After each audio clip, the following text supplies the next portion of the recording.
I'm hungry. For Barbecue?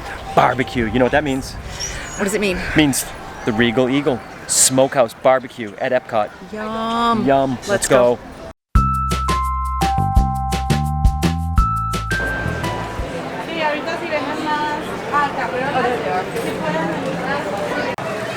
Welcome back.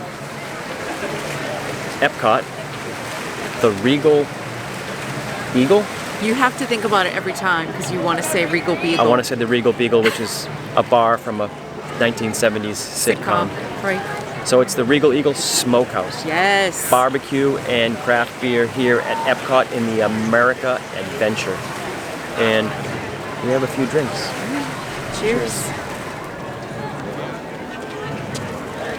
I have a Sierra Nevada Tropical IPA. And I have what's called a moonshine sour. Blackberry moonshine, blood orange, lemon, and blackberries. And how is it? It's very refreshing. Not very strong. I don't know if I've had this one before, but it's, as described, it's tropical fruit, a little bit of hop bitter, so it's an IPA. Mm-hmm. We just had some barbecue. Ooh, so the Regal Eagle replaced the former counter service, which was Liberty Inn, which had just typical American fare, kind of like mac and cheese, cheeseburgers, chicken sandwiches. This is all barbecue. This all is the time. real barbecue. They have a barbecue pit out front. They have a barbecue half chicken. They have Memphis dry rub ribs. What did you have? The pork butt sandwich? I think they have it wasn't a sandwich. Wasn't a sandwich? No, it's just a platter. They have a brisket sandwich. Yep. Usual sides. They have a salad. They have a jackfruit burger for plant-based eaters out there. And then usual sides for barbecue: mac and cheese, onion rings, fries. I had coleslaw, pickles. So I had the Memphis dry rub ribs. How were they? They were amazing, and a side of mac and cheese. So the mac and cheese was very creamy, like really cheesy. There was lots of like thick, creamy cheese. That was good, and the ribs were damn good. I said to you they were way meatier than I expected them to be. There was, in a good way. There was a lot of meat on them. Yeah. And true to smokehouse in the name, they were very smoky. I mean, they're smoked, but dry rub. Sometimes a dry rub can be like spicy and really dry. These were not. These were juicy, smoky, meaty ribs. Did you like them? Can you tell that I liked them? I did, and the mac and cheese was amazing. The mac and cheese was delicious. How was yours? As was the pork butt. It was awesome. It was just a pile of pork butt on the plate. I didn't want a sandwich. I felt like it was going to be too filling, but it came with one little side of garlic toast, and then the mac and cheese, again, like Kevin said, was bomb. So the theme is Sam or Samuel or Sammy the Eagle from the Muppets.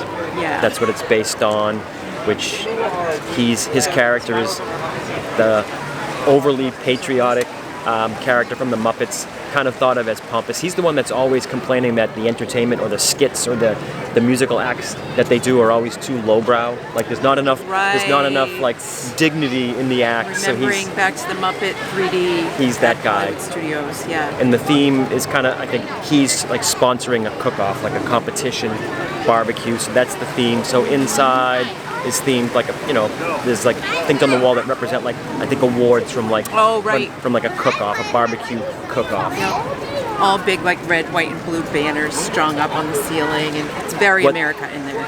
Very. They America. should have had a full-size animatronic Sam the Eagle talking in there. See, come on.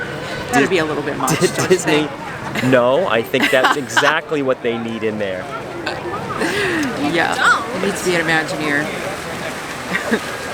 EPCOT's between festivals right now, right? The Festival of the Arts just ended, and Flower and Garden starts later this week. So a lot of the kiosks that serve food that are normally open during festivals are closed right now because they're in transition, which means there isn't as many food choices. Correct. So even though this place has been open a couple weeks now, right? The Smokehouse. Yes. There was like a line to the point where there's cast members queuing people up outside, and they're actually letting people in based on people leaving, so it's fairly busy. Very well organized, though. It was. Very well organized. The wait wasn't very long. Because it's new, and because there's not a lot of extra food vendors or kiosks going on, it was very busy. Well, and think about it. So that way the line does not snake all the way through the restaurant. So Sure. if you're sitting at a table inside, your experience isn't hampered by all these people kind of lined up right next to you, right? My point is too, though, but once it is not as new and there's other food options, it might not be as busy, but it's Maybe definitely, not. It was really good. although It could it's be busy for a long time. although it's counter service, it is good counter service. Like that was a really good It's probably meal. our new well favorite done. counter service here at EPCOT. When they were advertising it before it opened, they kind of said it's barbecue and craft beer, and they were going to have a lot of beers. They do have 4 or 5 really good beers that some of them I was familiar with, but they don't have a large selection of beer. No, not as big as I thought. Maybe 4 or 5 beers, Cigar City High Life, the Sierra Nevada, but There was a grapefruit lager. I can't remember what else was there. but Just not a lot. Maybe Not a 6 lot. beers. A couple of mixed drinks.